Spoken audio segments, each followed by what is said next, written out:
Aku pengen introduction dulu tentang Apiari.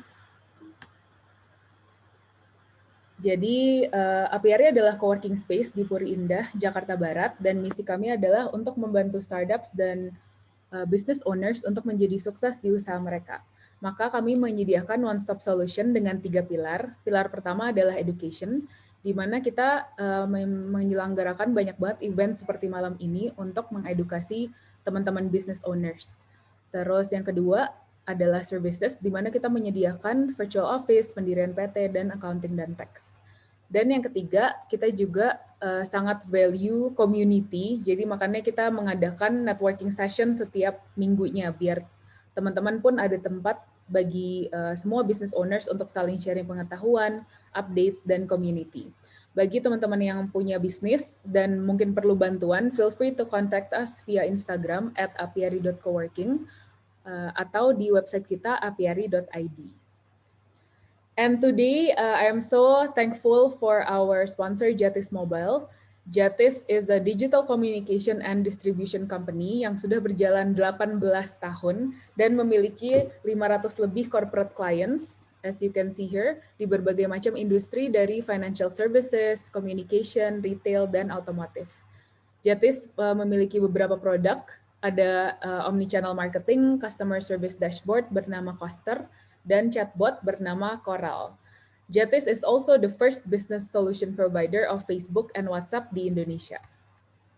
Nah, sebelum kita mulai, ada beberapa poin penting acara ini yang harus teman-teman perhatikan. Yang pertama, kalau ini format eventnya itu semacam interactive panel talk, jadi at any point in this presentation atau panel talk, kalau teman-teman ada pertanyaan, feel free to write it in the chat box. Terus nanti di akhir acara akan ada something special by Jatis Mobile, jadi semoga teman-teman bisa stick until the end. Nah, di event pada malam hari ini, kita akan membahas tentang effective ways to increase and retain customers on a budget.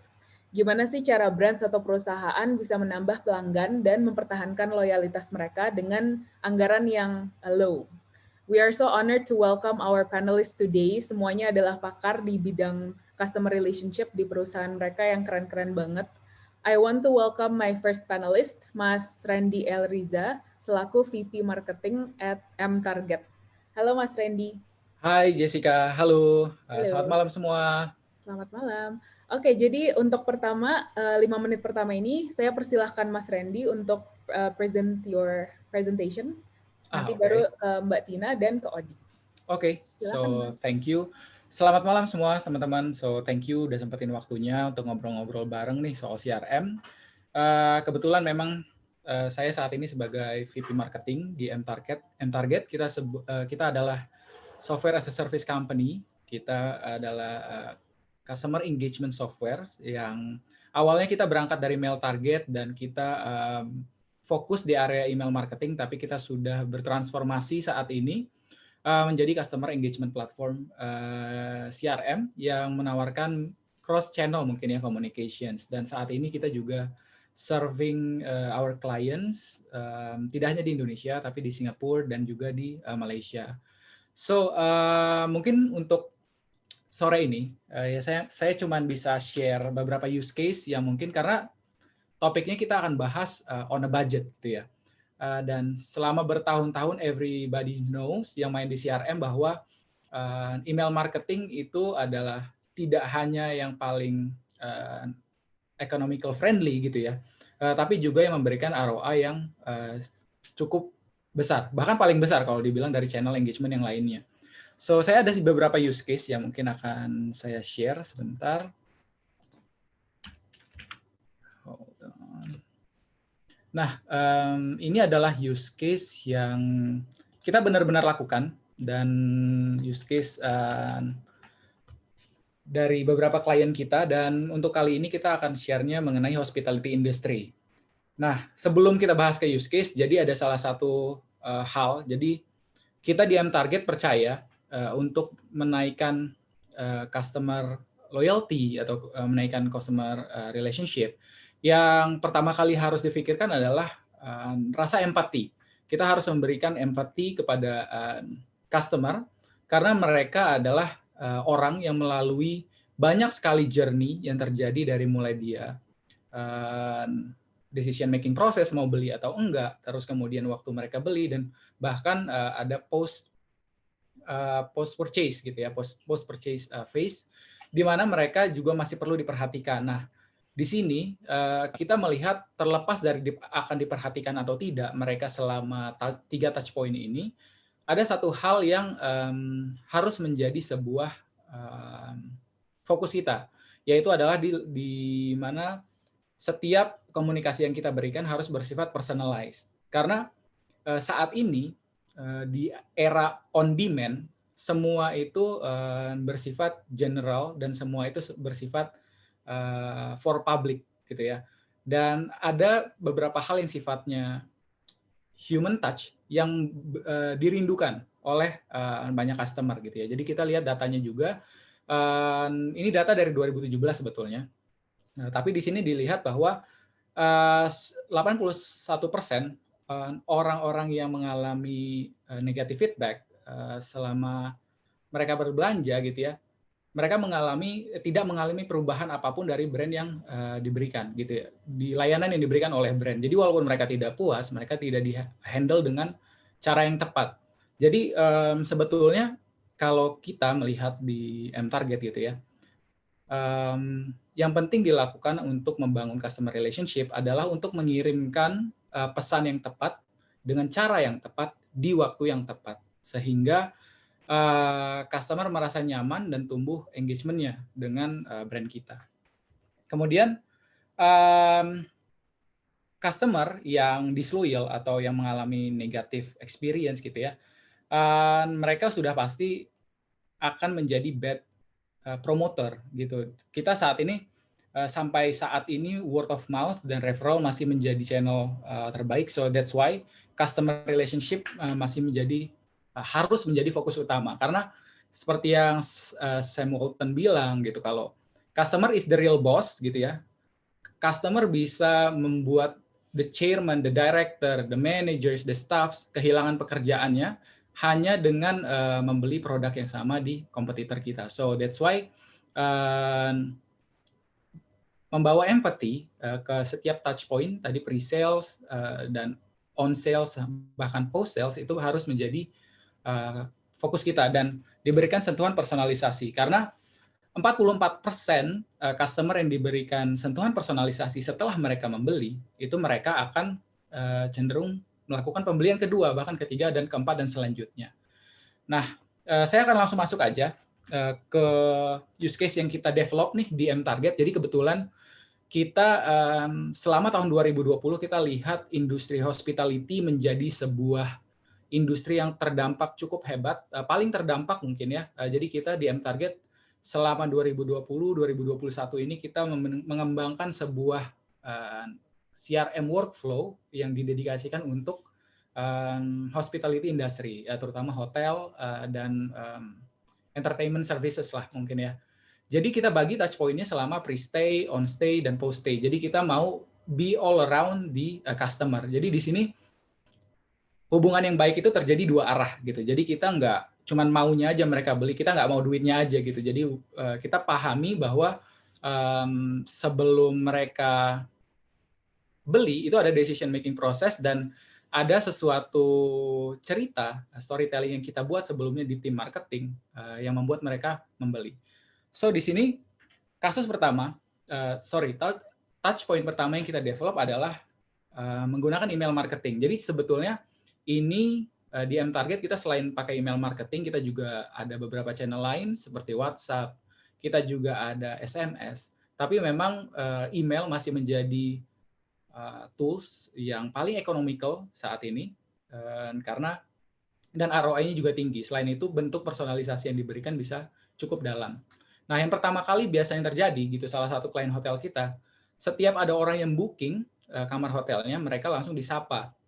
Jadi diberikan ucapan terima kasih, dipanggil namanya langsung, dari mulai subjek dipanggil namanya, terus di dalam email juga diberikan personalisasi, bahkan kalau kita bisa bilang, misalnya kita bisa berikan hyper personalization, bahkan kalau pesertanya wanita atau pesertanya laki-laki dibedakan isi kontennya. Jadi Pertama kali mereka masuk langsung disapa, diberikan ucapan terima kasih telah memilih, yang disusul dengan pre-stay kedua, touch point kedua ketika mereka ada di tanggal bookingnya, mereka ditawarkan apakah mereka perlu dijemput untuk ke hotel, apakah mereka perlu dipandu untuk sampai ke hotelnya gitu ya. Dan di sini kita melakukan extra miles. Nah, jadi sebetulnya ini yang diharapkan oleh pelanggan karena terlepas harga produk gitu ya, kita beli produk murah pun kita expect dapat pelayanan yang terbaik gitu. Jadi kita ajak brand hotel-hotel yang sudah bekerja sama dengan kita untuk go to extra miles, untuk lebih perhatikan kembali pelanggan mereka. Bahkan saat mereka stay, saat mereka check-in, kita berikan warmest welcome buat mereka, kita informasikan via email ada fasilitas apa aja yang bisa dipakai, barnya buka jam berapa mungkin, terus kolam renangnya seperti apa peraturannya, boleh merokok atau tidak di dalam ruangan, itu diinformasikan lewat email juga. Dan menariknya, besok paginya kita set up automation juga, jadi seluruh proses ini terjadi secara otomatis. Mereka akan dibangunkan, kita berikan wake up call, apakah mereka perlu sarapan, kita informasikan menu sarapannya juga melalui email, sehingga customer juga merasa, wah gila ya, gue baru bangun tidur aja, ini hotel orang yang pertama nih nawarin gue makan, mikirin gue makan, udah makan atau belum gitu ya. So, ini menjadi experience yang menarik, sehingga ketika mereka post-stay gitu ya, setelah mereka stay, mereka bisa menjadi promoter yang bisa tidak hanya tidak hanya menceritakan gitu ya, karena kalau bisnis travel kan it's all about experience, nggak menarik pengalaman travelnya kalau belum bisa bercerita gitu ya ke teman-temannya apa yang terjadi dan bagaimana proses menginapnya mungkin ya, apa yang dialami. Dan di sini kita mengajak hotel-hotel tersebut untuk go for extra miles, karena untuk membeli itu terlepas harganya tadi ya, kita nggak ada tuh ceritanya kayak harga kaki 5, servis bintang 5. Mau harganya bintang 5 kayak mau harganya kaki 5, servis harus bintang 5 karena itu no debate di situ ya. Bahkan kita di M-Target memang kita software as a service company, tapi kita sebetulnya adalah customer service company. Bahkan kita di M-Target customer support-nya, live chat kita itu seluruh seluruh karyawan di M-Target itu wajib menjadi customer service. Jadi kalau ada pertanyaan jam 2 pagi, jam 3 pagi, jam 4 pagi itu nggak boleh ada yang miss, karena memang kita harus berikan sebuah layanan yang baik, karena kita mengerti untuk mengeluarkan uang, menukarkan uang mereka menjadi value berupa service ke M-Target aja, kita sudah bersyukur sekali dan kita mau reply itu menjadi sebuah layanan yang baik. That's why kita di M-Target juga, karena kita memang CRM company gitu ya, kita customer engagement company, kita juga menerapkan bahwa customer service as a culture di situ. Nah, di sini yang kita turunkan menjadi sebuah produk dan use case yang sudah kita terapkan di market kita di hotel-hotel yang ada di Bali. Jadi kita contribute di Bali kemarin untuk bantu mereka build a strong relationship with their guests through email marketing kemarin.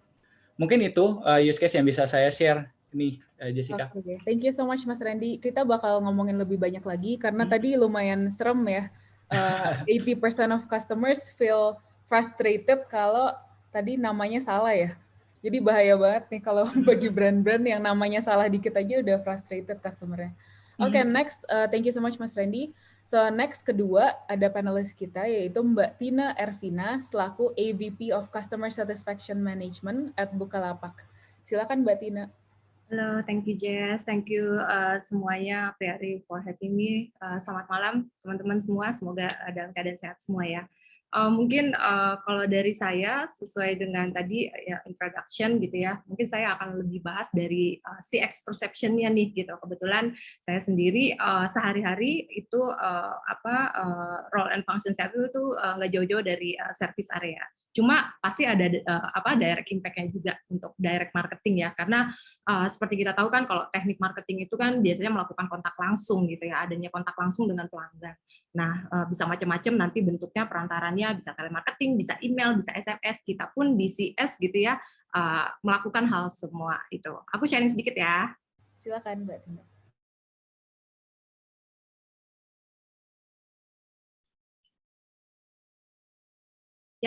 Semoga sudah terlihat ya semua. Yep. Ya, ini sedikit, aku udah 4 tahun di Bukalapak tahun sekarang ini, jadi sudah mengalami berbagai macam perubahan secara struktur manajemen, secara mengalami juga journey-nya fundraising Bukalapak gitu ya, dan sekarang kita makin getting bigger and bigger gitu. Di sini saya mulai dengan some fun fact ya, kita juga misalnya mesti sadar dulu nih, current situation-nya agak sedikit berbeda ya dengan yang sebelum-sebelumnya. Challenge-nya adalah pandemi COVID-19 itu masih berlangsung, kita udah mau 2 tahun ya pandemi ini. Tentunya juga ada perubahan dari lifestyle, behavior yang juga kita mesti tahu banget. Tadi Mas Randy sebelum itu bagus banget ngejelasin tentang personalize gitu ya. Nah sekarang berarti customer kita siapa sih? Human gitu loh. Jadi gimana caranya kita bisa tahu karakter dari customer kita. Nah ini sebagai ini aja ya introduction gitu ya. Jadi selama pandemi ini juga di Bukalapak mengalami perubahan yang sangat signifikan gitu ya. Dulu tahun pertama kita ngalami namanya PSBB gitu ya. Semua orang di rumah ya, otomatis semuanya kebutuhan transaksi segala macam semua dilakukan di rumah. Nah ini berimbas juga sama kita online shopping kita per Juni tahun lalu, dan sekarang angkanya juga semakin tetap meningkat gitu ya, semakin membesar. Semuanya beralih ke online shopping. Kemudian semua aktivitas suruh dilakukan di rumah, termasuk sekolah, kerja, entertain, semua dari rumah. Otomatis yang namanya virtual product juga meningkat ya, kebutuhan untuk Zoom, paket data, pulsa, semua meningkat. Sampai ke untuk streaming, bahkan game voucher juga itu meningkat secara drastis gitu ya.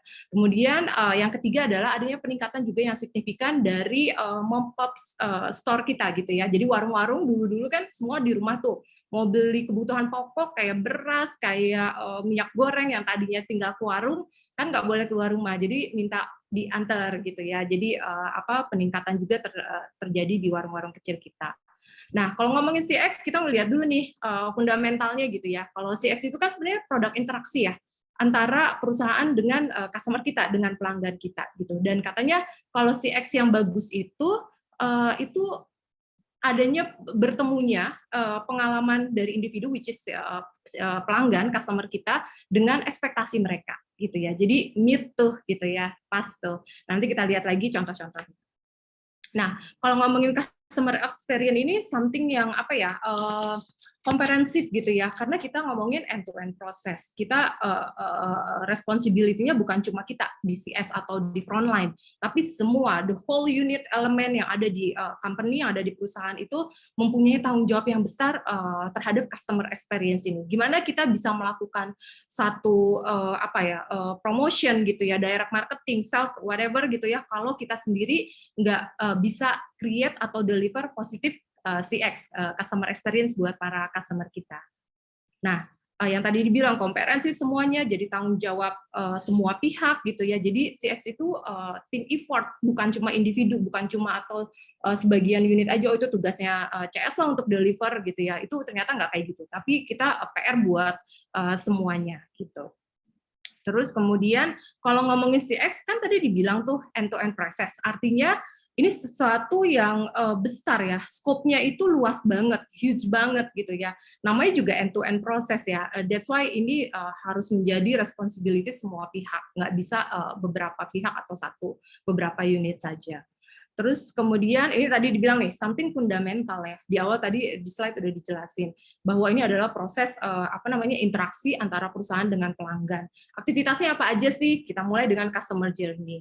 Jadi entry point sampai nanti after sales service itu journey itu gimana caranya bisa bisa berkesan buat customer kita, dan akhirnya nanti ujung-ujungnya mereka jadi loyal. Kalau udah loyal udah enak, kita mau reselling, cross selling apa segala macam udah gampang gitu. Kemudian activity lainnya adalah dengan brand touch point ya. Brand touch point ini hampir sama dengan tadi customer journey tadi, gimana pada saat mereka entry point ketika masuk, kemudian ketika mereka proses transaksi membeli produk kita gitu ya, itu seperti apa gitu ya, dan gimana caranya kita bisa deliver something yang positif. Terus kemudian customer interaction dengan lingkungan sekitarnya. Mungkin kalau contohnya kayak Bukalapak e-commerce, kita tuh punya partner yang terkait dengan payment ya. Semua payment gateway itu bagian dari environment kita. Gimana caranya kita bisa mengedukasi sekaligus mengintegrasi supaya partner-partner payment kita ini bisa masuk gitu ya, bisa fit sama journey kita nih gitu loh. Apalagi juga selain payment juga kita punya partner logistik yang juga nggak kalah penting ya. Jadi seluruh bukan cuma internal Bukalapak tapi sampai ke partner-partner ya, namanya environment kan sekitarnya juga itu menjadi satu hal yang satu kesatuan yang sangat penting. Terus kemudian yang terakhir ya kita ngomongin customer experience-nya sendiri ya. Jadi yang tadi end-to-end prosesnya harus benar-benar bisa saling nyambung, berkesinambungan, dan tentunya menjadikan sesuatu yang positif. Nah, kita ngomongin perubahan customer ya, yang tadi saya bilang, kita mesti sadar nih, current situation-nya gimana. Ternyata udah berubah nih, semua teori yang dulu-dulu gitu ya, yang kayaknya sebelum pandemi ini itu jadi nggak berlaku. Gitu. Jadi kita kayak mulai lagi dari nol untuk mempelajari kembali behavior atau lifestyle dari customer kita, dari society kita, dari bahkan global society ya, dunia gitu. Mereka semua berubah. Kalau kita lihat new normal, sekarang itu ternyata masyarakat kita itu ya selain memang diwajibkan untuk prokes harus pakai masker, tapi kesadarannya atau awareness-nya sama kesehatan tuh menjadi lebih tinggi ya.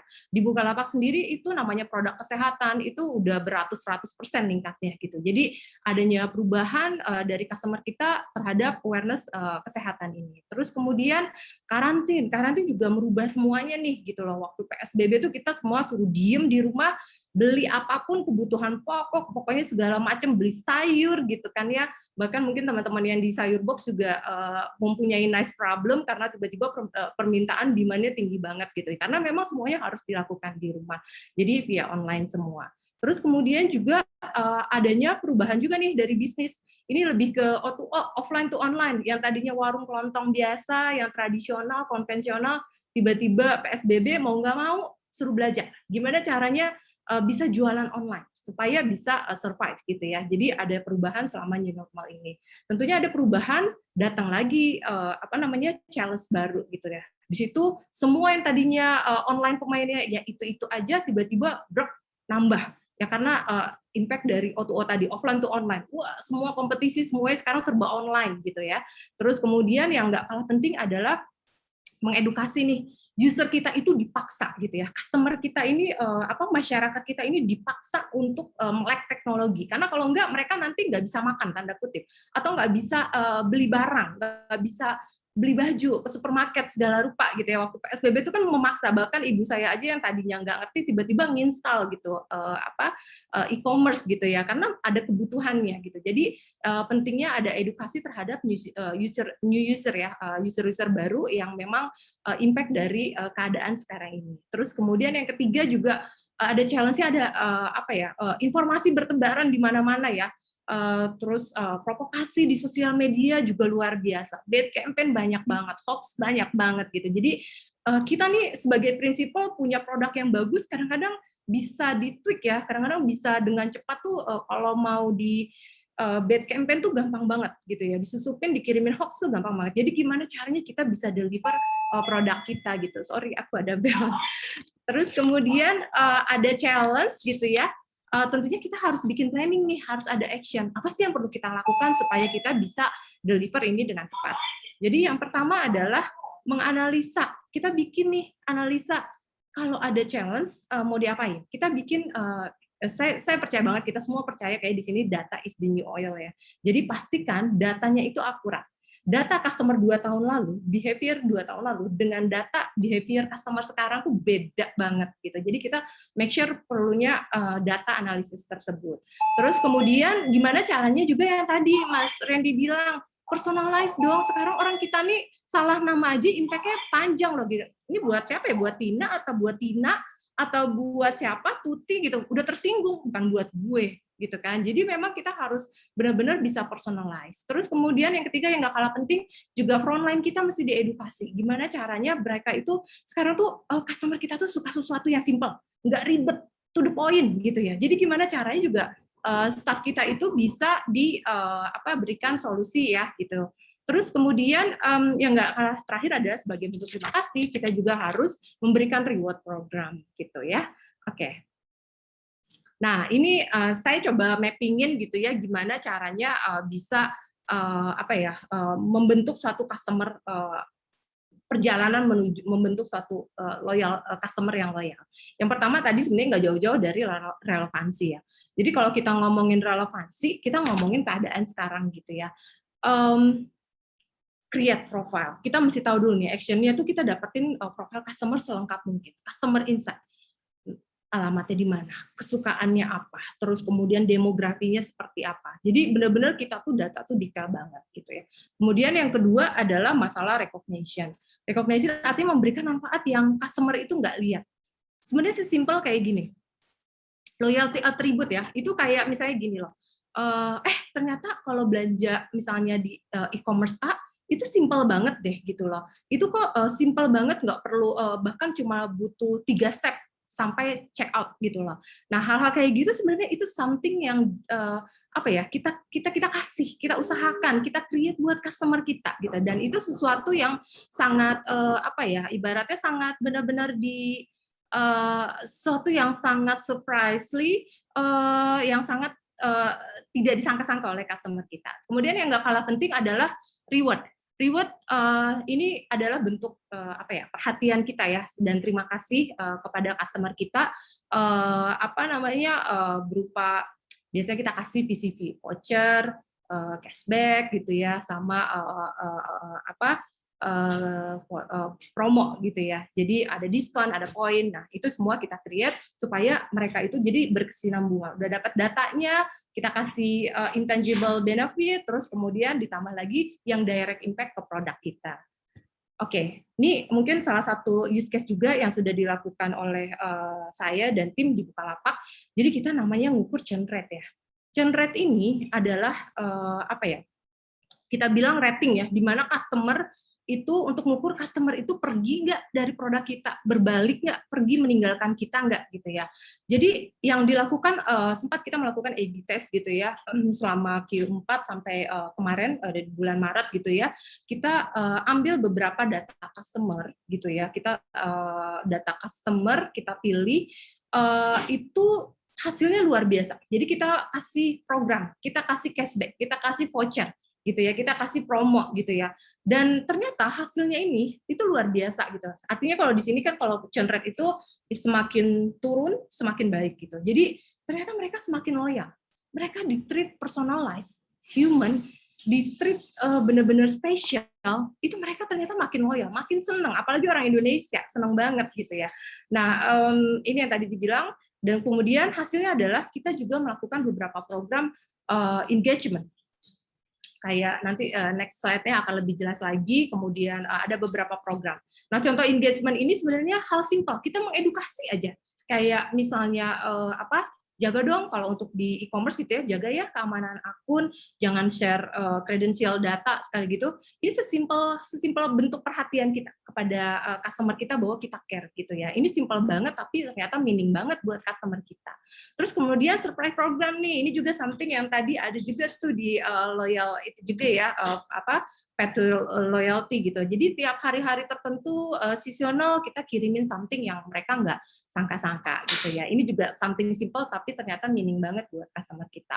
Nah, sekali lagi ini juga bentuk perhatian, jadi kita juga selalu edukasi ya mengenai keamanan akun gitu loh, yang berbagai macam lah isu-isu pun kadang-kadang kita suka ada berita di di media tentang Bukalapak, tentang kebocoran data, itu bisa kita langsung notif atau kita kirim blast lewat email gitu tentang edukasi ini, bahwa tidak perlu khawatir segala rupa, pokoknya kita tunjukin perhatian kita sama customer kita. Terus kemudian yang nggak kalah penting ini sering banget kan dapat feedback gitu, misalkan, aduh ininya lama nih logistiknya, partnernya gitu, kenapa sih nggak bisa di tracking, kok nggak sesuai gini. Nah itu improvement, feedback itu kita jadikan improvement, yang akhirnya ujung-ujungnya customer lagi yang ngerasain gitu ya. Jadi ini juga yang kita lakukan, kita juga melalui multivariate channel gitu ya, berusaha untuk dapetin 360 profile dari customer kita, tujuannya ya buat bikin customer kita happy. Nah, kita belajar tadi yang dibilang, pelajarin dulu nih behavior segala macamnya, baru kita itu bisa minta bantuan sistem dan teknologi untuk bikin itu. Bukan sebaliknya, kita bikin sistem dulu, melalui teknologi baru dikasih ke customer kita gitu ya. Terus ini salah satu bentuk efisiensi yang kita lakukan juga, karena kita juga tahu customer komplain tinggi itu cost banget. itu harganya mahal banget. Cost per contact itu udah something, udah mahal banget gitu ya.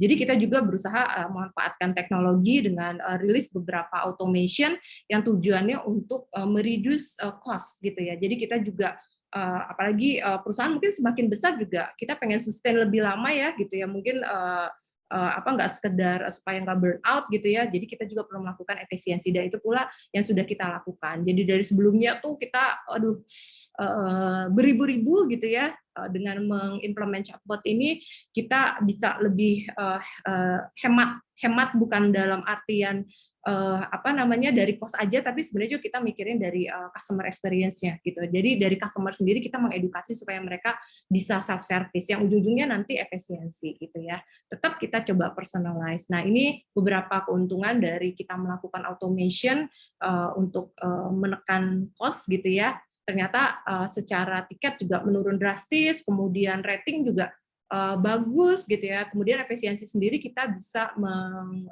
mereduce headcount kita bahkan gitu. Nah, ini yang tadi dibilang multivariate channel untuk sebagai bahan alternatif buat customer kita.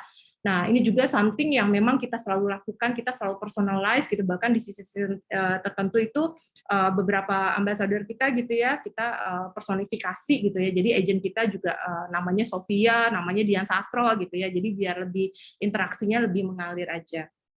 Ini juga beberapa recognition gitu bahwa kita dengan customer itu dekat banget gitu ya. Jadi bahkan dengan CS aja bukan antara perusahaan dan customer, tapi kita kayak as human gitu, kayak teman aja. Ini juga buat recognition juga, mudah-mudahan improvement yang kita lakukan bisa semakin membuat customer kita happy. Itu aja mungkin dari aku, thank you. Nanti silakan kalau ada sesi tanya jawab. Thank you, balik ke Jessica. Oke, makasih banyak Mbak Tina. Bagus banget presentation-nya, saya udah belajar banyak banget, padahal baru 10 menitan. Sorry Mbak Tina, buru-buru karena waktunya singkat, tapi nanti kita akan bahas lebih lanjut di panel talk-nya. Oke, next. Tadi kan Mbak Tina udah ngomongin tentang bagaimana kira-kira strategi apa aja dan cara-cara apa aja yang bisa teman-teman implementasikan untuk membuat customer happy dengan loyalty programs, terus tadi caring personalization about your customers, terus tadi Mas Randy juga udah bahas tentang berapa pentingnya sih personalization dan juga berapa pentingnya bahwa semua division tuh harus ikut turut serta dalam membuat customer happy intinya. Nah sekarang Odi dari Jatis Mobile akan membahas lebih banyak tentang solusi yang bisa diberikan oleh Jatis Mobile, yaitu menggunakan WhatsApp, salah satu solusi yang paling affordable di market saat ini. Dan tadi kan Mbak Tina juga udah bilang kalau menggunakan AI technology itu sebenarnya reducing cost di Bukalapak ya. So I will give Odi the spotlight. Silakan Odi. Thank you so much, Casey. Wow, that was a very comprehensive presentation from Mbak Tina ya. That was very, very good. Dan juga Mas Randy udah talk about mTarget. That was also very fascinating. So untuk malam ini aku mau share ke teman-teman tentang tools baru yang ada di market yang teman-teman bisa pakai untuk kebutuhan CRM-nya ya di brands-brands teman-teman sendiri. So I want to introduce to you about this product called WhatsApp API. So I'll just share my screen real quick on this. Okay. So jadi aku present. Awesome. And I'll just do this. Okay, I have my pointer. So since the topic that we're going to discuss tonight is on about marketing on a budget, especially for a CRM solution, jadinya di depan aku ini ada our typically three solution tool for customer engagement that we usually use for brands. So we have SMS as a very traditional tool. We have also email, and we have our newest tool right now that Jatis Mobile itu sebagai official business solution partner sejak tahun 2018 adalah WhatsApp API. Nah, kalau teman-teman, you guys are probably familiar with SMS and email. It's a very effective way of communication yang udah dipakai sejak lama.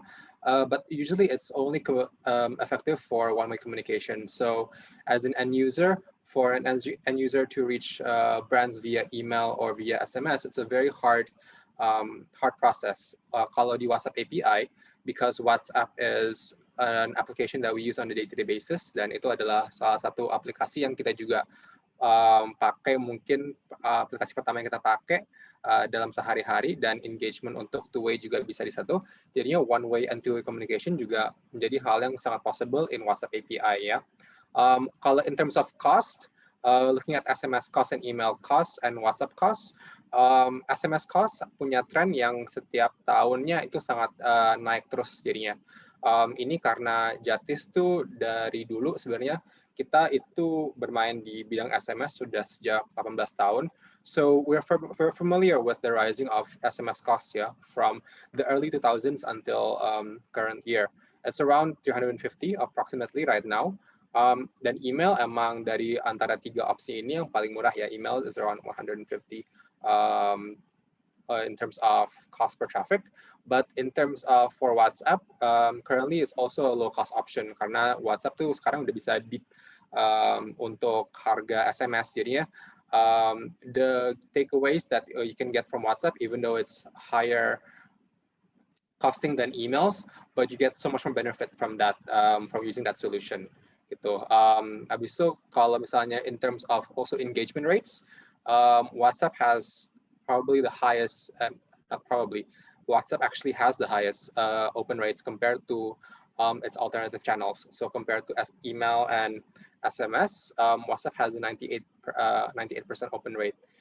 This is because, especially for the Indonesian market, yeah, we use WhatsApp on a day-to-day basis as our primary tools of communication, maupun kita itu regardless of our demographics, that be as us itu orang dari orang tua, orang muda, we are professional workers or we're students, everybody uses WhatsApp, and that's why it has such a high open rate.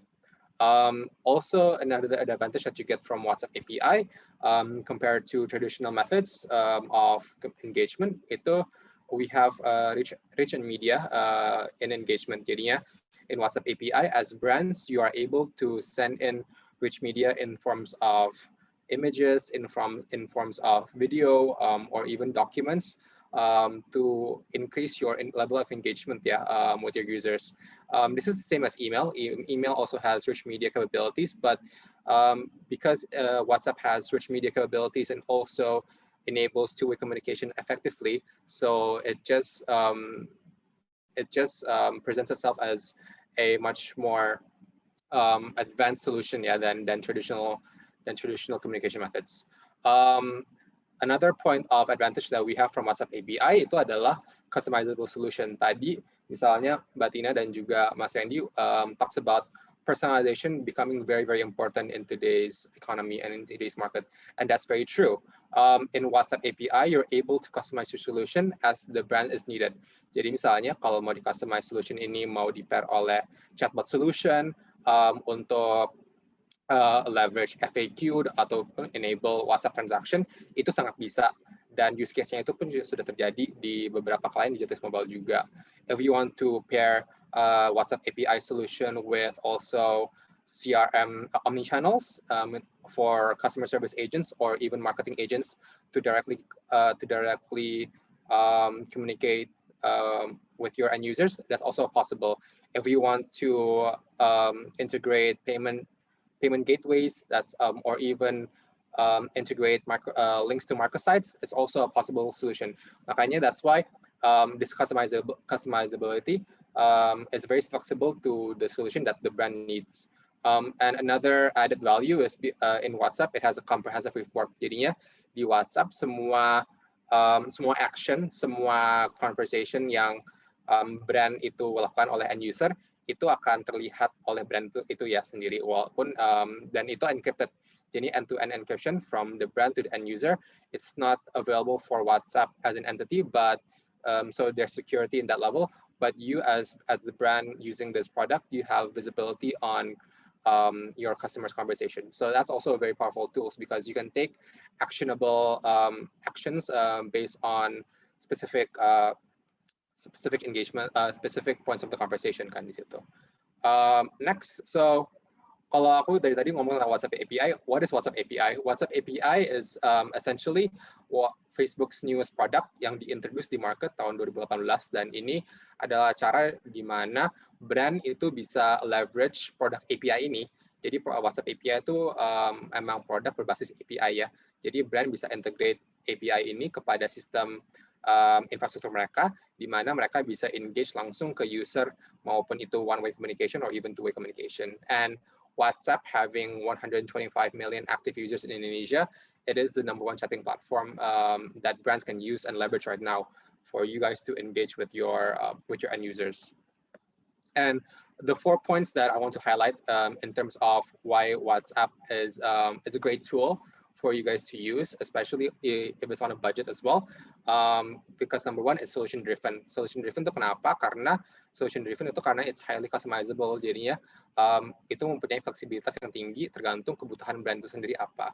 Kalau misalnya brand itu cuma perlu WhatsApp API ini diintegrasikan oleh chatbot, it's a possible solution for you guys. Or if you guys only want to integrate it with omnichannels or payment gateways, it's also possible.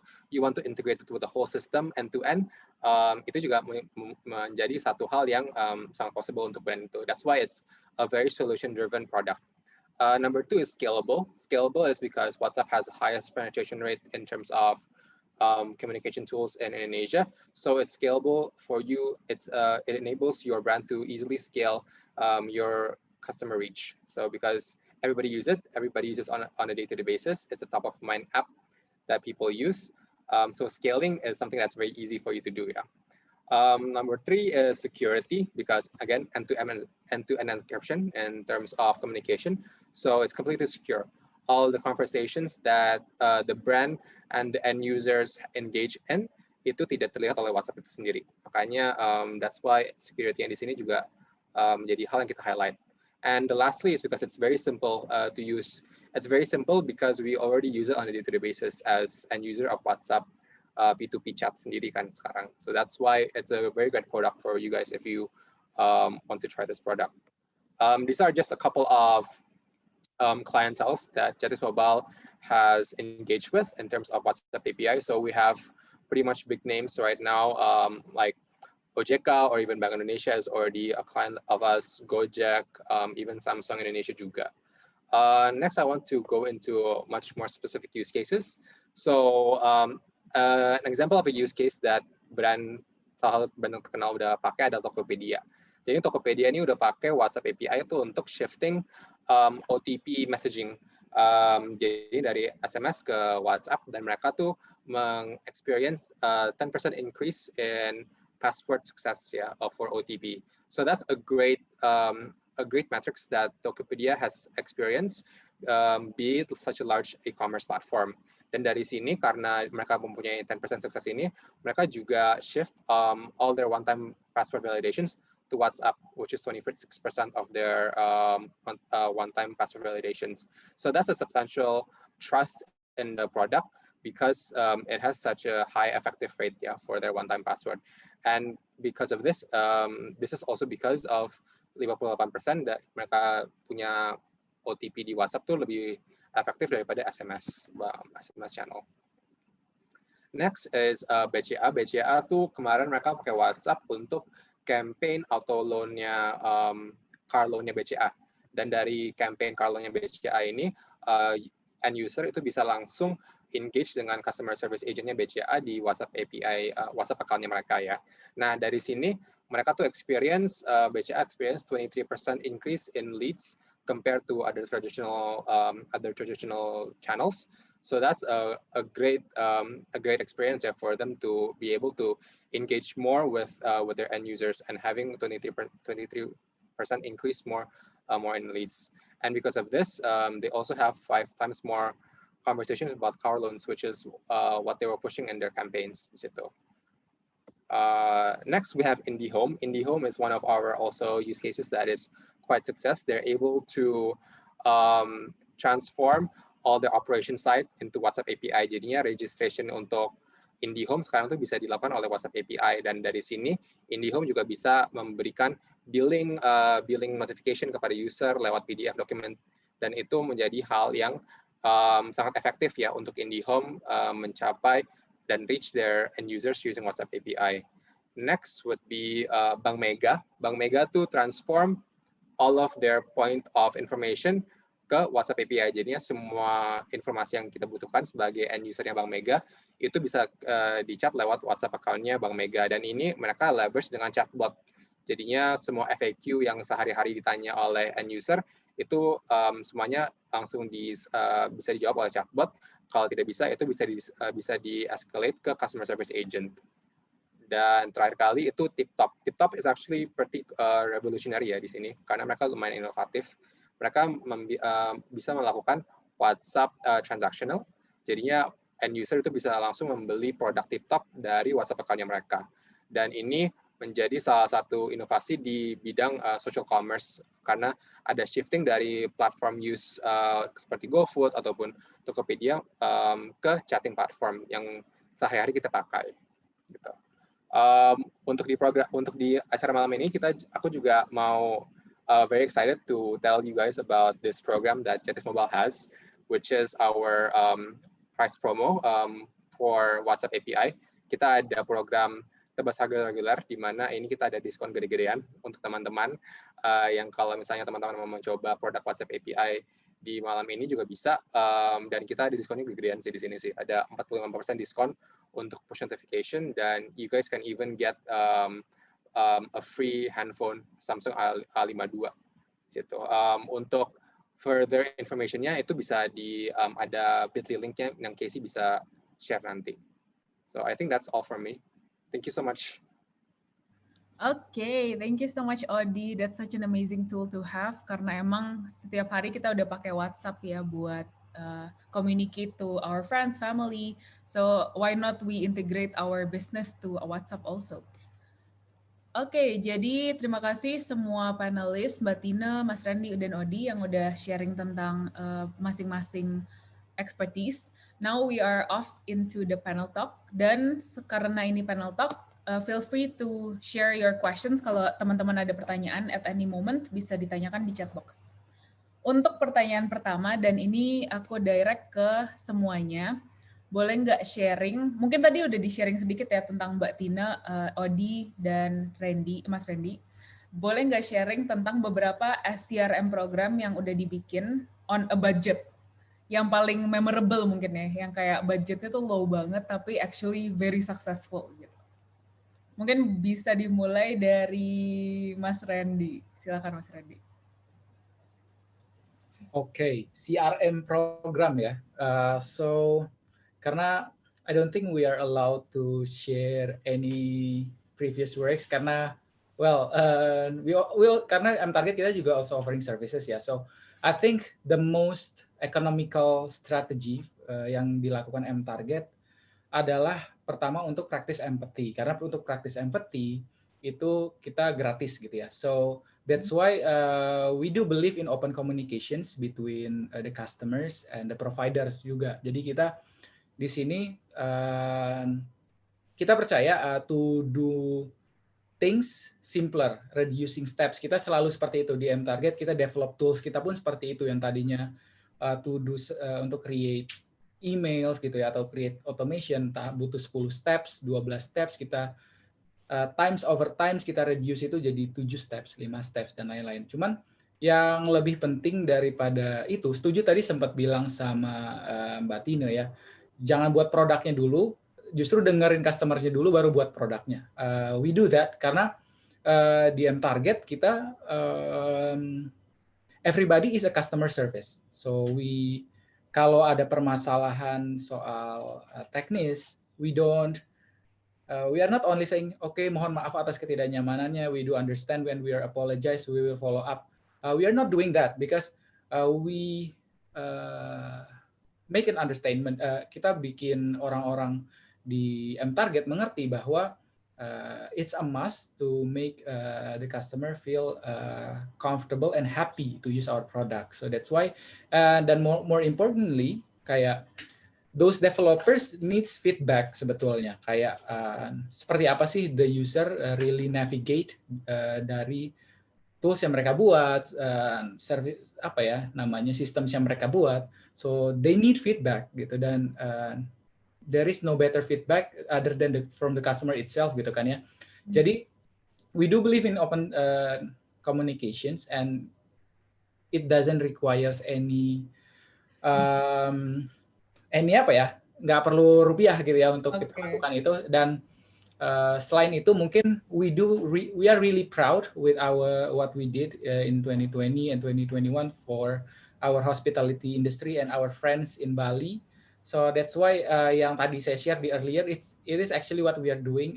We are crafting something to make them really apa ya, bring memorable experience juga to their guests. Kayak gitu sih mungkin ya. Karena betul kayak tadi Odi bilang, email paling murah dan it could even cheaper if it done right gitu. Karena kita nggak cuma dipakai dengan blast aja. We send to the right person at the right time. Itu sih mungkin. Oke, ini kayak it's a really good point, and it's a tactic that is free, yaitu empathy dan really listening closely to your customers ya, untuk adjust dan bikin customer experience itu sebegitunya sampai se-personalized itu. Dan I think what Mas Randy did in M-Target is really good, karena di hospitality, pada saat hospitality-nya struggling, Mas Randy mendengarkan customer dan mencari tahu kira-kira step-step apa sih yang bisa tambah personalized buat customer-nya. Jadi makin memorable gitu stay-nya. Oke, thank you Mas Randy. Kalau dari Mbak Tina sama Odi gimana kira-kira? Mungkin Mbak Tina dulu. Ya, mungkin ini something yang juga bisa di-share ya. Kurang lebih mungkin teman-teman juga ada yang sadar nih, sekarang Bukalapak gak banyak di TV gitu ya. Jadi memang kita dapat challenge dari sisi cost gitu ya. Gimana bisa mereduce S&M ya, budget cost untuk sales and marketing kita gitu loh. Tapi tetap akuisisinya harus naik, acquisition-nya mesti dapat gitu loh. Nah, di situ kita semua tribe gitu ya, semua squad suruh mikirin gimana caranya gitu loh. Nah, di situ tuh benar-benar kita akhirnya balik lagi ya, customer jadi fokus utama gitu ya. Jadi ya udah kita balikin customer, kuatin di word of mouth gitu ya. Dan benar-benar servisnya itu dibenerin. Product and service itu jadi fokus utama gitu. Karena kita mau customer itu yang tadi ada di satu sisi kita harus nge-retain gitu ya, dengan contohnya kayak tadi churn rate itu gimana caranya customer bisa stay sama kita, plus tambahan juga akhirnya kita melakukan nggak fokus lagi di ATL, tapi kita juga main BTL, terus udah gitu juga yang paling penting adalah kita melakukan referral gitu ya. Nah, referral ini it works dan cost-nya low banget gitu ya, kita bisa mereduce banyak banget gitu, dan hasilnya tetap ada growth gitu, akuisisinya jalan gitu, terus kemudian jumlah user kita juga meningkat, dan yang paling penting adalah target kita juga alhamdulillah selalu beyond target gitu sih. Mungkin itu simple contohnya sih. Wow, jadi lagi customer focus. Oke, that is actually lumayan mind blowing ya, bahwa the solution is very simple ternyata buat increase customer tuh just listen to them. That's it, as simple as that. Oke, thank you Mbak Tina. Next, Odi, maybe you have something to add from WhatsApp point. I think listening to customer itu benar-benar key sih, untuk kalau misalnya kita mau deliver good service quality to customer, you have to listen to them and we have to know what they need, right, and deliver on what they need. Kalau misalnya untuk example for a CRM on a budget, mungkin aku bisa talk a little bit about use case yang udah pernah terjadi di Jatis Mobile untuk Wyeth Nutrition, di mana Wyeth Nutrition tuh mereka memakai platform WhatsApp API untuk their customer promo program for their end users to collect points. Nah, pas mereka ke kita tuh, they could actually an alternative for them to do this customer point program itu adalah membuat aplikasi customer program sendiri. Jadi yang pakai aplikasi yang kita bisa download di Play Store, dan mereka bisa educate ini kepada user-user mereka. Tapi kita present ke mereka tuh solusi untuk WhatsApp API, dan ini they can actually save a lot of cost, because if you guys are aware of the cost of even building a customer application compared to WhatsApp cost is exponentially different ya. Customer application you can spend like MM-an lah kalau misalnya dalam term rupiah gitu, apalagi untuk edukasi end user-nya. Tapi kalau untuk kasus Wyeth ini, mereka memakai WhatsApp API dan mereka tidak harus edukasi banyak tentang kepada end user mereka, kepada moms mereka yang emang setiap hari itu bisa collect point dari pembelian susu S26 kalau di White Nutrition gitu. So they are able to just take a photo of their receipt, send it into WhatsApp, and then they will be automatically allocated into their point point wallet gitu. So that's actually a use case that was completely cutting a lot of their budget, and they were very happy with the end result. Yeah. Okay, that's a really good point. Dan sebenarnya relate juga to what Mas Randy said about simplifying the process daripada harus direct lagi dari WhatsApp ke Instagram lah, ke app baru ini kenapa nggak langsung potong aja prosesnya, simplify it into langsung WhatsApp gitu ya. Okay, thank you semuanya. For the next question, I would like to ask, tadi kan udah pada ngomongin soal those CRM programs yang udah successful. Kira-kira apa aja sih opportunity dan challenges yang di-face pada saat Mbak Tina, Mas Randy, dan Odi melakukan CRM programs tersebut? Misalnya as simple as being empathetical kepada klien-klien kita, apa sih challenge-nya di situ? Sebenarnya kan banyak banget nih di sini participants pada malam ini yang business owners juga. Dan mereka mungkin emang pengen niatnya tuh mendengarkan customer, tapi pastinya banyak banget challenges dalam mendengarkan customer. Jadi bisa sharing sedikit nggak kira-kira gimana Mas Randy, Mbak Tina, dan Odi, how do you guys overcome this challenge? Mas Randy bisa mulai? Oke. So sebetulnya kalau how to overcome challenges ya untuk listen to the customer, sebetulnya listening to the customer itu nggak cuman lewat komplain sebetulnya, nggak cuman komplain. Ketika ada penjualan yang terjadi, ketika ada sesuatu peningkatan loyalty kayak Mbak Tina tadi sampaikan, itu adalah suara customers yang disampaikan melalui data sebetulnya. So that's why setuju banget data itu akan jadi the new oil, karena sebetulnya dengan mengolah data dan melihat data bisa dari Google Analytics, bisa data penjualan dari pembukuan accounting, itu sebenarnya suara customers, karena sesimpel ini, ketika mereka puas, mereka happy, penjualan meningkat. Ketika mereka tidak happy, ketika mereka kecewa gitu ya, penjualan pasti akan turun karena sesimpel ini. Karena profit itu didapat dari pelanggan, bukan pembeli. So that's why taking a good look dari data itu aja udah simpel, kayak berapa LTV, kita ngomongin seberapa sering sih mereka belanja, itu sebenarnya suara yang paling penting from every businesses yang harus didengar oleh para pelaku bisnis. The LTV, berapa kali mereka lakukan repeat order. So I think kalau memang kita nggak ada sarana untuk langsung dapat suara lewat voices, description kayak complaint letters atau apa, listen to the accounting book. Itu sih mungkin kalau dari saya. Okay, thank you Mas Randy. Mbak Tina, would you like to add to that? Ya, challenge-nya tentunya dari voice of customer ya. Kalau aku bisa ringkasin sih ada 3. Yang pertama sistem, proses, sama people gitu. Jadi setiap problem gitu ya pasti berbenturan dengan itu. Challenge-nya pasti sekitar itu. Sistem.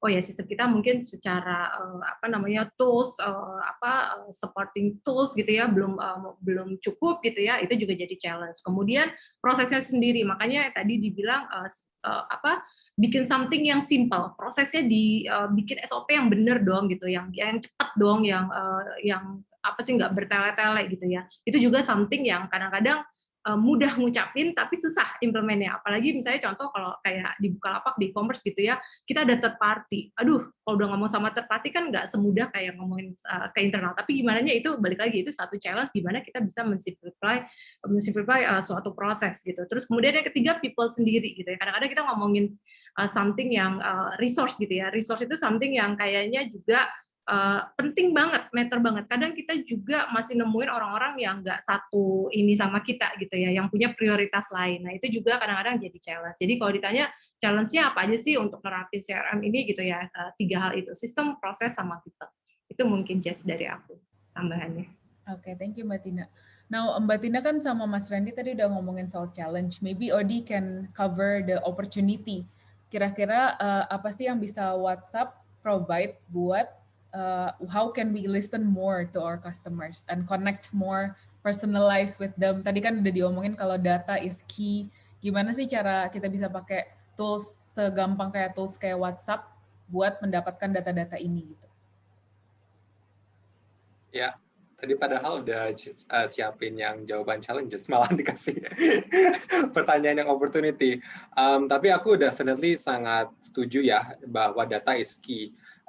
Di mana emang di era digital ini semua orang tuh maunya ke digital marketing or digital communication, karena kita bisa measure all of our investment that we put on these tools, and that's why data is key. And I totally agree that usually problems revolves around like limitations and customer needs ya di situ. Kalau untuk opportunity-nya, karena again data is key, di WhatsApp API itu all of our conversation between brands and end user is trackable, and brands have visibility on this conversation. Jadi mereka juga bisa identify points of the conversation di mana itu bisa mungkin orang decide untuk tidak pursue the opportunity further atau pursue the opportunity further di situ. Dan kalau di WhatsApp API, karena kita juga udah kemas ini dengan solusi-solusi lain, seperti misalnya solusi omnichannel yang ada di JETIS Mobile, as a customer service agent or a marketing agent, you're also aware of historical inquiries yang ada pertaining to one user, di mana dari situ jadinya sebagai end user saya nggak usah harus repeat all of my questions again to an agent to explain what I need from the brand. Jadinya dari situ visibility of the tools, and because you have enough data for trackable action, dari situ sih we can improve the we can have improvements dari situ sih. Oke, thank you so much Odi. Ini dari audience nggak ada pertanyaan nih. Kita masih ada 30 menit loh. Oke, I would like to ask a more practical question yang bisa langsung diimplementasikan ke semua teman-teman di sini. Mungkin ada yang profesional dari startup atau dari bisnis, small business, atau ada yang dari entrepreneurs langsung yang memiliki bisnisnya. Menurut Mas Randy, Mbak Tina, dan Odi, kalau misalnya kalian kan udah pada sukses nih di bidang kalian, membantu brands untuk menjalankan program-program CRM yang actually have had successes. Kalau bagi teman-teman di sini yang belum pernah mengutak-ngatik bagian CRM-nya, what would you do first? And kira-kira step-step apa aja? Imagine that you guys are totally blank about CRM. Kira-kira what are the simple steps 1, 2, 3 yang Mbak Tina, Mas Randy, dan Odi akan kerjakan kalau kalian business owner di small business gitu contohnya. Mulai dari Mas Randy coba. Dikasih PR nih malam-malam.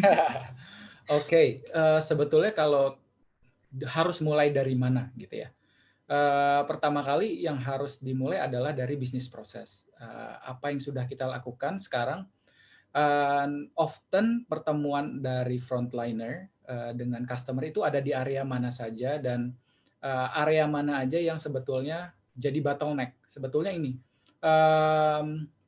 saat ini hampir seluruh area itu bisa dibilang dilakukan self-service ya. Kita dari mulai order makanan, order taksi, dan belanja online itu semua dilakukan self-service.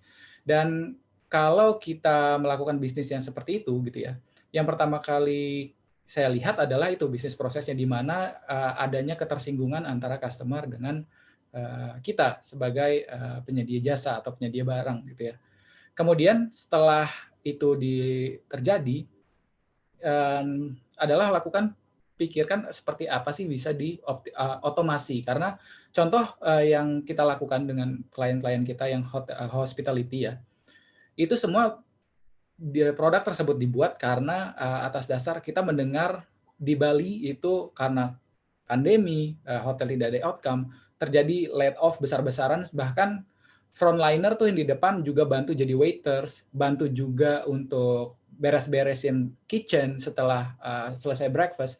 Dari situ ada post-post yang sebetulnya tidak bisa ditinggalkan. Justru kalau ditinggalkan malah memberikan experience yang buruk. Nah, dari situlah kita harus mulai, di mana jika terjadi efisiensi kah atau ada opportunity bottleneck, mulailah dari sana karena itu yang akan menjadi the first step kayak kita membantu those hotels untuk mereka nggak perlu lagi tuh staff-staffnya kayak naruh satu orang hanya untuk nyapain di depan misalnya atau hanya untuk nganterin menu ke ruangan-ruangan gitu. Kita cut a lot of process without cutting the people. So that's the most important part.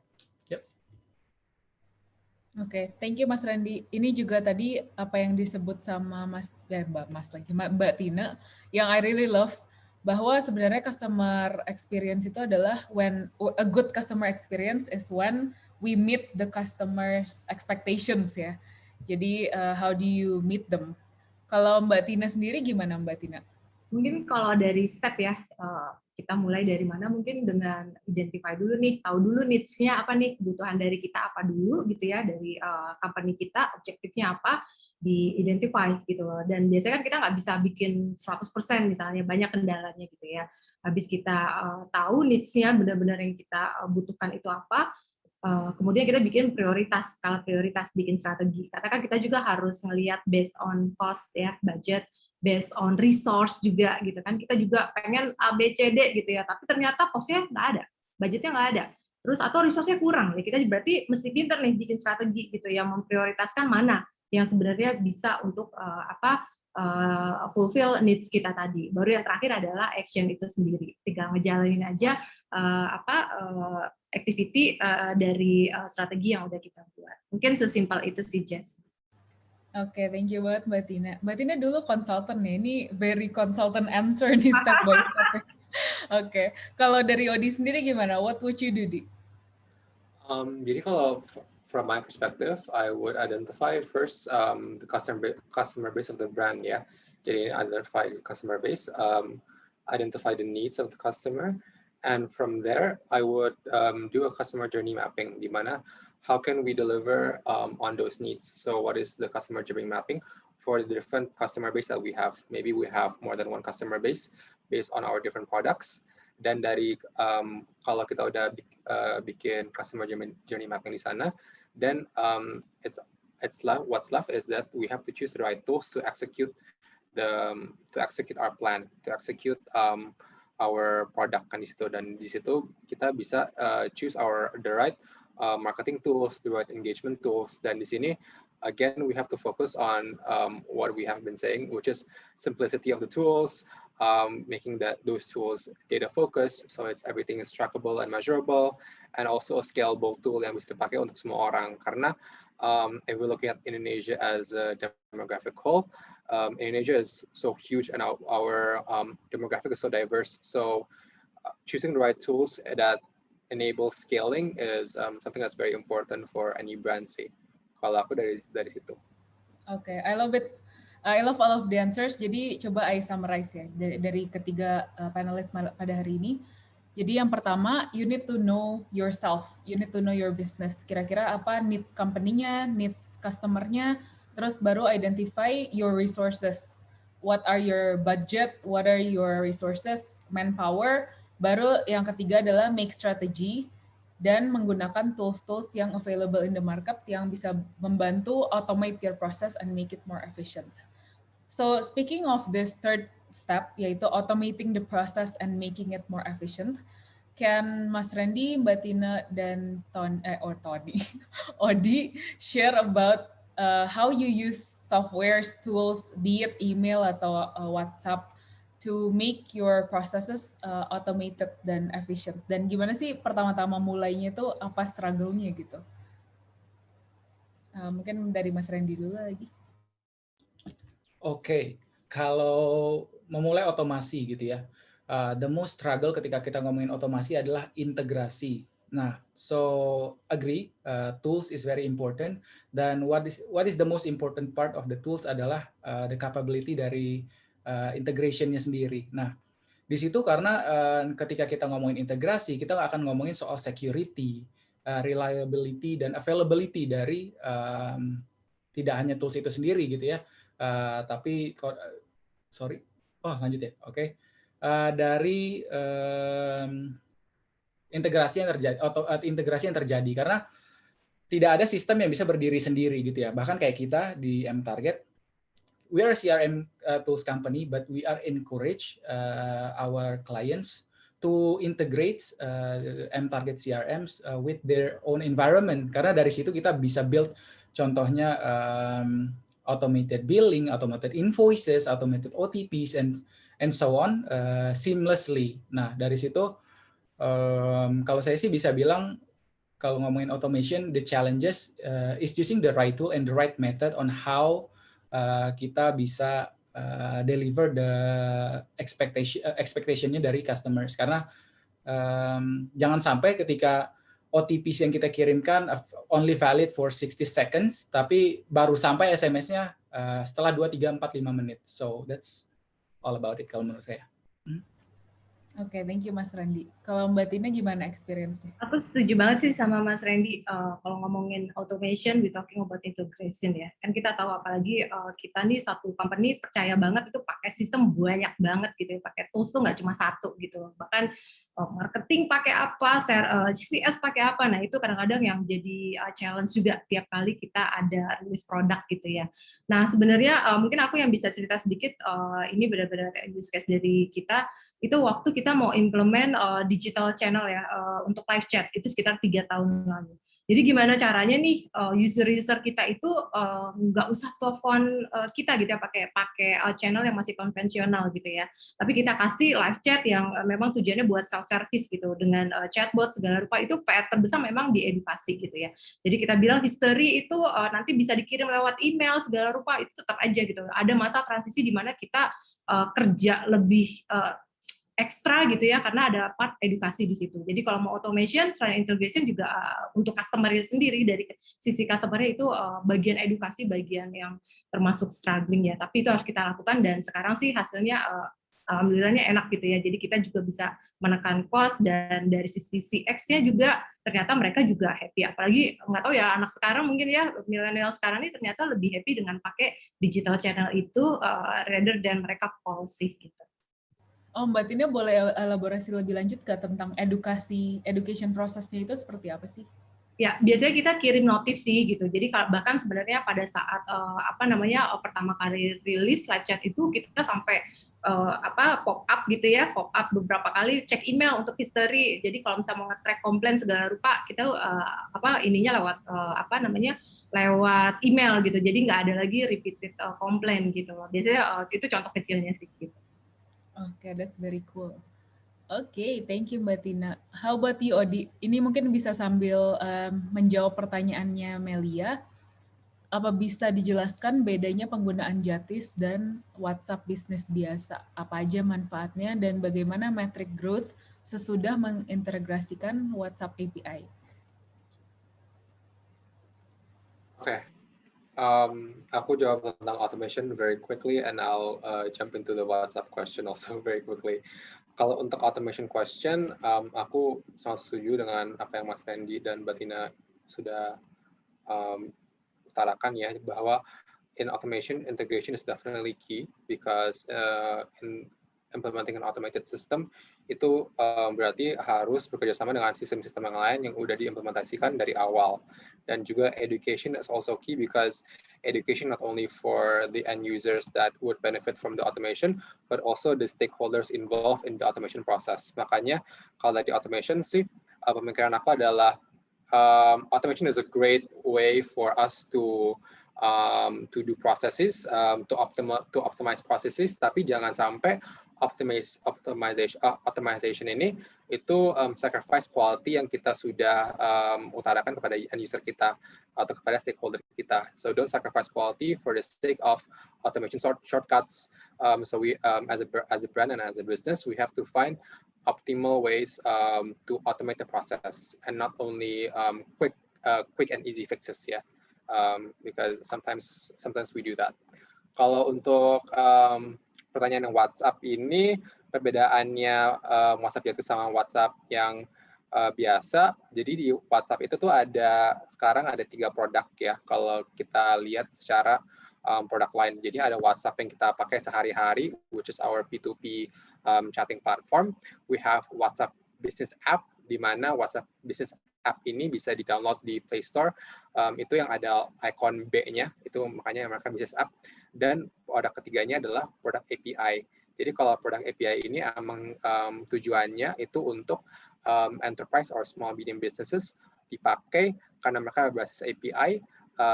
Produk ini tuh bisa terintegrasi kepada sistem-sistem infrastruktur yang mereka sudah punya. Karena again ini berbasis API ya. Jadinya perbedaan paling besarnya itu adalah ini tuh bukan berbasis aplikasi, tetapi berbasis API. Nah, karena ini berbasis API juga, itu di customizable, bisa diintegrasikan dengan solusi-solusi software yang lain, seperti solusi chatbot yang kita udah omongin, solusi omnichannel, solusi payment gateway. Itu karena produk WhatsApp ini berbasis API gitu. Jadinya the biggest difference is that. Jadinya the biggest difference is that. Dan untuk brands engaging in WhatsApp API, brands have to go into what is called a BSP, which is a business solution provider. And fortunately enough, that this is one of the business solution provider in Indonesia, and we're the first one. So yeah. Nice, semoga menjawab ya, Melia. Oke, we are almost at the end. Mungkin at the end ya, pada akhir-akhir ini, I would like to ask more on the consumer behavior side. Kan Odi, Mbak Tina, dan Mas Randy pastinya udah menghandle banyak banget orang-orang, terutama mungkin Mbak Tina yang di Bukalapak ya. Millions of people complaining gitu. What would you say is Indonesian consumer behavior? Kalau bisa di-summarize, mungkin kalau nggak bisa dalam satu kalimat, mungkin dalam tiga tipe orang lah ya. And then how can we as brands, be it small business atau big business, gimana sih cara please Indonesian people gitu? Maybe to make it more specific, bagi brands yang customer base-nya gede, how do we please all of these people gitu? Mungkin Mbak Tina dulu kali. Mbak Tina kayaknya ada pencerahan tadi. Ya, customer Indonesia ini unik banget ya, dan benar tadi kata Odi, divert banget gitu ya. Kita juga, dan apalagi kalau buat e-commerce gitu ya, kita punya dua customer, seller sama buyer, dan itu karakteristiknya tuh beda banget. Kalau buyer mostly ya usianya oke lah, masih enak gitu ya, dan favoritnya menggunakan digital channel. Tapi kalau seller itu kebanyakan opa-opa, oma-oma yang mereka lebih suka call gitu, konvensional. Jadi balik lagi sebenarnya kita pasti tahu nih needs-nya dulu nih mereka sama behavior-nya ya, habit-nya mereka gitu. Jadi kita udah tahu deh. Apalagi kalau seller ya, itu tuh saya udah hatam banget gitu. Di atas dia itu lebih banyak komunikasi kita itu mau lewat email, lewat call, itu di atas jam 9 malam. Karena mereka itu pada saat input resi gitu loh. Jadi kalau pagi atau sampai siang itu sore itu biasanya mereka didominasi ya, yang kontak ke kita itu dari buyer gitu, bermasalah dengan pembayaran, bermasalah dengan pengiriman, nanya tracking gitu ya, segala macam. Tapi kalau udah malam itu jatahnya seller. Jadi balik lagi sebenarnya kalau misalkan tadi pertanyaan Jessica ya, kita mesti tahu dulu nih needs-nya mereka sama behavior-nya, itu penting banget gitu. Jadi kita dengan tahu profilnya, kita tahu solution-nya seperti apa gitu. Jadi itu juga di operasional juga kita menyesuaikan nih. Oh kalau misalkan kalau malam berarti yang standby, agent-agentnya, staff kita itu memang yang terkait dengan seller, karena pasti berdasarkan data itu mereka yang banyak kontak kita. Jadi kita sebisa mungkin dimaksimalkan fitur-fitur yang memang sesuai dengan seller gitu ya, kebutuhan seller. Kalau udah pagi atau ini udah pasti kita hubungan sama bank segala macam, dan biasanya itu kita sesuaikan juga. Jadi dari operasional juga kita menyesuaikannya. Itu sih Jess paling dari saya, yang penting kita tahu siapa profil dari customer kita. I see. Oke, thank you Mbak Tina. Mungkin habis ini aku bakal ask Mbak Tina, Odi, dan Mas Randy personally after the event. Kira-kira best newsletter buat email atau WhatsApp itu best time-nya kira-kira tuh kapan sih? Tapi again kata Mbak Tina, no one solution for all ya. Kita juga harus tahu customer kita tuh siapa gitu. Kalau dari Mas Randy gimana Mas Randy? Ada insight tentang customer behavior orang Indonesia nggak? Oke, kalau di summarize dalam satu kata mungkin bisa dibilang impatient. Jadi semua harus selesai saat ini juga. Nah, jadi uniknya gitu, kenapa di awal gitu ya kita encourage kita itu software as a service company, tapi kita customer service culture gitu ya. Nah, karena itu dia tadi, dulu kita pakai, kalau mereka tanpa personalisasi gitu ya, itu akan terkesan benar-benar datangnya dari robot gitu ya, respon yang mereka terima. Kalau tanpa personalisasi ya. Kalau dengan personalisasi agak sedikit ada humanize, ada unsur humanize di dalamnya, dan mereka cenderung lebih tenang menghadapinya. Jadi mereka bisa kesal banget dan bahkan marah banget kalau udahlah dia komplain, yang balas robot gitu. That's why butuh personalisasi kalau teman-teman pakai bot. It's very important. Dan setelah itu adalah being transparent and then straight to the point. Yang perlu dihindari adalah kalau dulu tuh kita di target tuh masalah mengenai tim teknis yang handle tim marketing akan lempar ke tim teknis akan jawab. Itu terlalu banyak processes. That's why kita mau beri straightforward answers. Nah, yang paling perlu dihindari karena impatient tadi, kalau bisa hindari melempar-lempar mereka ke different agents. So every customers will be handled with an agent. Ya bisa itu sifatnya persona, sebetulnya bisa sebuah persona, nggak harus orang betulan gitu ya. That's the most important part, karena kalau mereka ngerasa dilempar-lempar, it's really bad.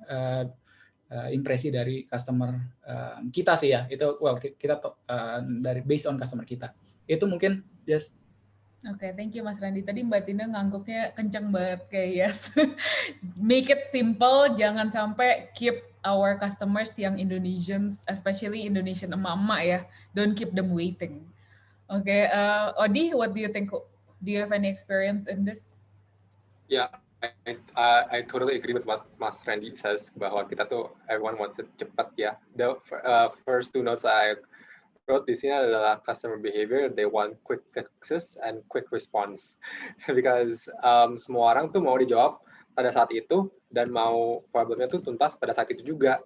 Itu behavior, typical behavior of Indonesians ya, across the boards, across all demographics. Dan makanya kalau kita lihat dengan behavior ini, that's why we have to pick the right tools to enable us to cater to these behaviors gitu kan. Makanya kenapa chatbot tuh sangat bagus dipakai, diimplementasikan di tools CRM kita, karena mereka bisa langsung respon ke inquiry customer ini dan mereka langsung merasa seperti mereka terlayani. Dan karena chatbot ini juga bisa personalization, mereka juga merasa oke, ini brand ini tahu nih saya siapa nih sebagai a single customer of their brand. That's something that's very important and something that customers also value. Number 3, I would add is that they actually our customers are actually also price sensitive. Our customers are always looking for the next best deal, and that's why this topic sangat connect ya kepada customer behavior di Indonesia, karena emang everybody di Indonesia tuh maupun they are top market leaders in as brands or even startups, they're looking for new ways of be it communication, be it marketing tools or anything. They're looking for the next best deal. So that's our customers. Oh, that's so interesting. I learned so much. Thank you so much. Tadi Mbak Tini juga udah share something that is very funny. Kayak botnya dinamain Dian Sastro. I think that's very funny and very Indonesian to add humor into the business strategy gitu. Oke, ini ada pertanyaan dari Gita. Boleh dijelaskan, ini boleh semuanya menjawab, anyone yang ada experience. Boleh dijelaskan lebih efektif yang mana WhatsApp dan email dalam memaintain customer dari segi cost maupun resultnya. Tadi mungkin udah dibahas sedikit ya. Odi, maybe you can take this. I think kalau misalnya kita talk about these two channels, it really depends on your brand. Pertama kali, it depends on your brand capability and also depends on your customer demographic ya. Kalau misalnya you guys have used emails in the past and it has been an effective tool, you can totally sustain using that tool moving forward. Tapi if you're maybe a startup brand that is looking for an edge to your competitors, then you can also try an additional advantage in WhatsApp as a communication channel. Karena kita selalu sebagai brand, sebagai business, we're always looking for our unique selling point in all of the aspect of the business kan. Maupun itu di aspek produk, maupun di aspek customer service, ataupun mau di aspek kualitas, or even marketing tools yang kita punya. So anything that can give you a competitive edge itu a plus point sih di situ. Jadinya kenapa nggak dicoba dua-duanya? Karena dari situ kan we can try and learn and grow from there, right? Ya, Mbak Tina sama Mas Randy gimana? Ada yang mau ditambah nggak? Ya aku setuju sih sama Odi gitu ya, memang tergantung kebutuhannya. Contoh aja kayak Bukalapak gitu ya, mungkin kalau misalkan simple things kayak untuk login untuk mitra warung kita itu nggak bisa pakai email karena mereka belum tentu si pemilik warung itu punya email, tapi mereka punya WhatsApp. Jadi kita login itu mandatorinya itu pakai WhatsApp. Tapi kalau yang marketplace biasanya cenderung sih itu jadi email jadi satu mandatory. Jadi tergantung kebutuhannya lagi sih. Okay. Mas Randy gimana, mau nambahin? Oke, setuju sama Mas Odi tadi. Combination of both is really powerful. Karena balik lagi ke tujuannya, apakah itu cari the most economical solution atau the most effective dari mana. Karena contohnya di kita encourage untuk gunakan email juga as a supplementary WhatsApp. Dan kita sangat nggak encourage melakukan WhatsApp tanpa CRM sebetulnya, karena akan minim personalisasi tadi ya.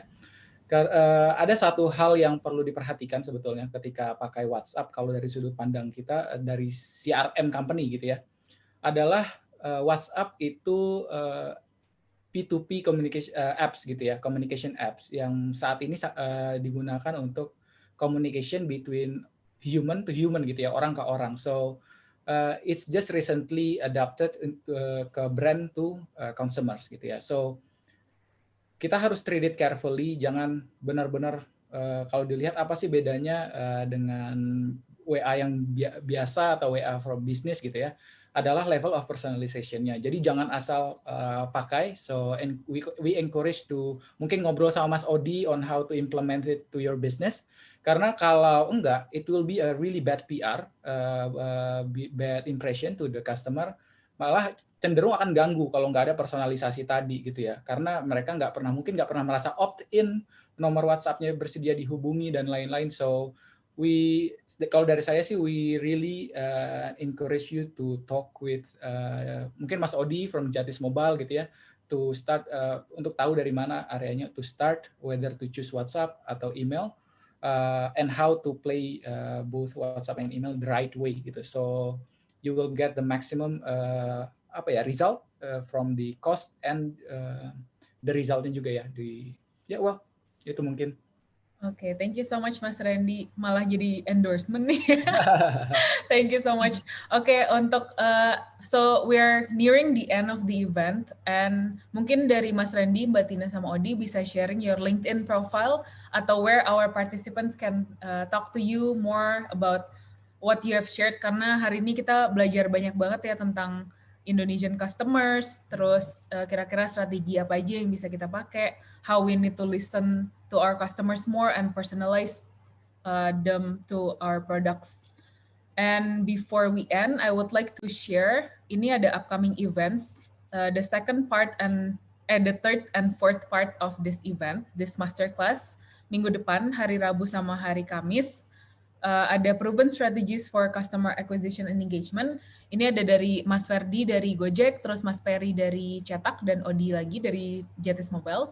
Lalu at the end of the masterclass kita ada best strategies to maintain your customer loyalty. Jadi how do we, after we acquire the customer, kita gimana cara make them loyal and setia ke brand kita. And then we also have an upcoming event. Ini ada charity event buat YCAP Foundation dan Generation Girl. We have Digital First Conference 2021, di mana kita akan ngomongin soal all things digital, how to automate and make your business better in the digital era, biar di ekonomi saat ini kita tuh stand out, stay ahead on our competitors gitu. Jadi kalau teman-teman di sini tertarik, silakan ke bit.ly APRIDFC 2021. Mungkin dari Gare atau Jimmy bisa sharing the link juga below. Sama jangan lupa tadi kalau mau cobain WhatsApp bisa ke bit.ly @bit.ly/jatiswa ya. Oke, sebelum kita ending nih, I would also like to launch a poll untuk event feedback-nya. As everyone said here, kita harus dengerin customers. Jadi we really welcome teman-teman di sini untuk let us know what we can improve for our next event. Sama sambilan teman-teman di sini mengisi polling itu, mungkin dari Mas Randy, Mbak Tina sama Odi bisa sharing one, as usual, one simple tip that all of the people here can do today atau tomorrow lah, tomorrow morning, for their business to improve their customer relationship. Just one simple strategy. Silakan Mas Randy duluan. Kalau dari kita sih, complaints is the best. It is a roadmap for the future product development. So really listen to the complaints, and then it is actually an opportunity if we can solve it. Sebetulnya itu. So ketika customer complains, be happy. So actually mereka kasih tahu kita apa yang harus kita lakukan. Itu sih kalau dari saya. I love it. Iya sih, kayaknya generasi sekarang tuh kayak terlalu anti kritik gitu nggak sih? But actually it's a really meaningful source of information yang bisa bikin kita improve ourselves. Oke, gimana Mbak Tina? 2 kata aja, customer shoes, udah menjawab semuanya. Oke, thank you Mbak Tina. We need to be in our customer shoes ya. Gimana Odi, your one tip for everyone here? Kalau my one tip is definitely KYC, yeah. So know your customer, because that will help you a lot in everything. Kalau misalnya you really know your customer, you know what they need, you know how to deliver that in a most simplicity way, then your goal itu sih. Oke, terima kasih banyak Mbak Tina, Mas Randy, dan Odi. Terima kasih banyak semua teman-teman yang udah stay until the end, padahal malam hari Kamis ya. Semoga semangat, besok udah weekend. Maaf nih sebelum kita ending ada satu pertanyaan lagi. Mbak Tina dari Rizky, bagaimana strategi Bukalapak dalam menanggapi, ini kayak sensitif ya. Betul, aduh, ini this is like recent news.